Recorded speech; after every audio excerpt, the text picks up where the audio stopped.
My name is Darren Gooden. I'm a real estate broker. I run a boutique firm called the Gooden Group, specializing in representing clients for purchase and representing clients for selling their properties. I know Mo because he purchased in one of our developments in Baldwin Hills called Bedford Park. And once he purchased there, we developed a great relationship.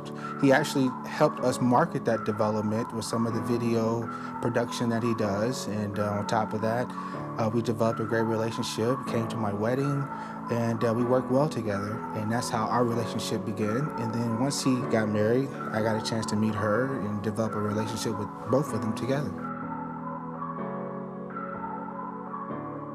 I became Mo and Cece's agent by way of Mo texting me, emailing me, or was a phone call saying that he was ready to go to purchase their house. We are looking for our first home together. I've had a condo that I'm gonna have to get rid of, sadly.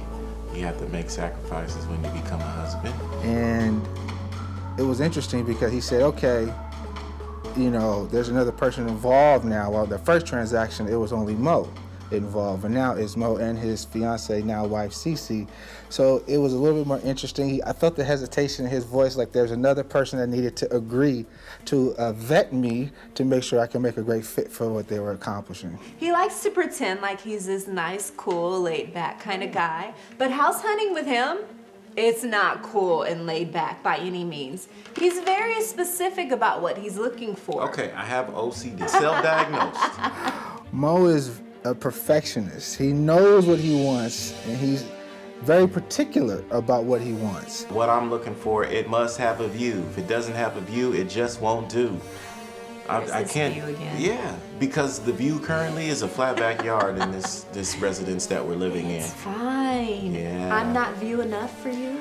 Okay. She wants me to be able to stay here all the time with her. She doesn't want me to have my office away from home. So if my office is gonna be at home and keep me imprisoned, then I want to at least enjoy. Cece, I didn't get a chance to really know her as well. I was learning her through the process. But there needs to be an exterior entrance to that office. She doesn't want to be disturbed. I don't want his clients walking through my house She act at all like hours. my clients are freaking convicts.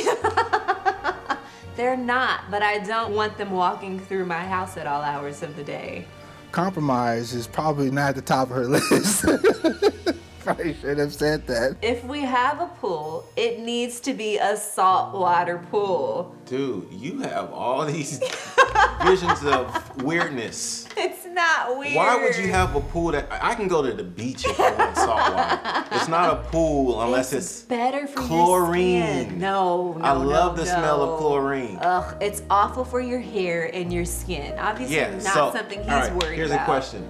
So at your condo, yes, you had a pool there. Yes. Did you get in the pool? No. What difference does it make? If you're not gonna get in, how are you gonna be picky about salt water? I would have gotten in if it were salt Chlorine. water. Fresh water. You want salt water, we can go to the beach. Here we go again. The good thing, though, is that because they knew what they want, it kind of narrowed the selections and options down. I'm really looking forward to finding a home that has access to the home through the garage.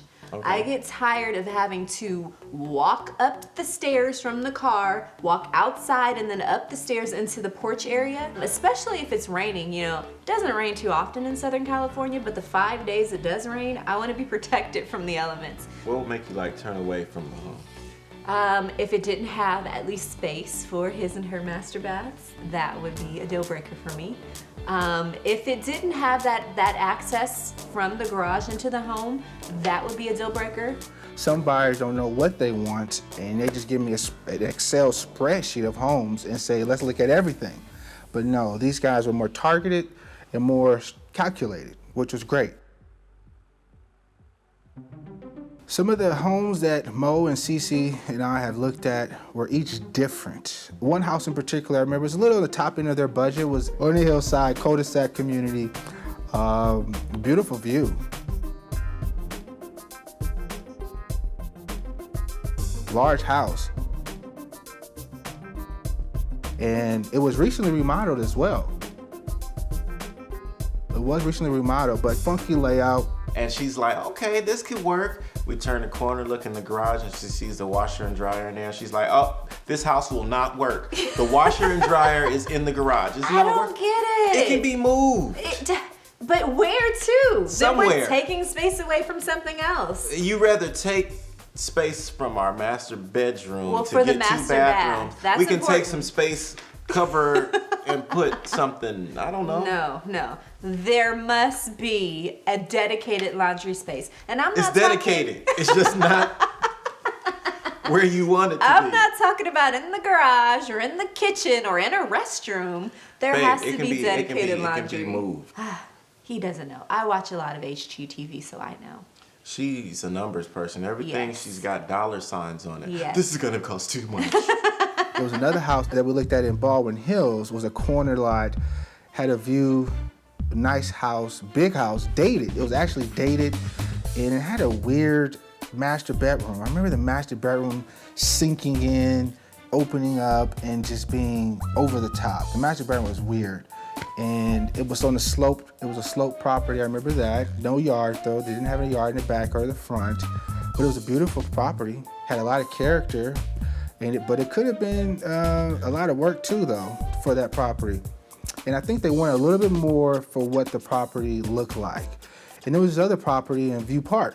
Now, this particular property, I had no chance that they would actually be interested in this property. This property was a nightmare. He looks at it and he says, "We can make this anything we want it to be, as long as it has a she's view." she's looking at it how it is currently.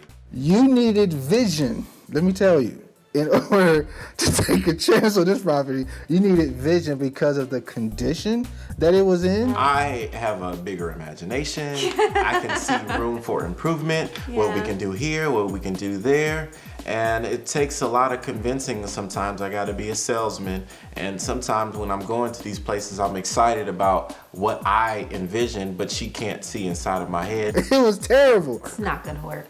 The house sticks out by itself. I mean, when you drive down the street, you see, does this even belong here? It's one of those kind of homes. Architecturally, you don't know what they're doing with this house. And the layout, I don't even know where to begin when you want to talk about the layout.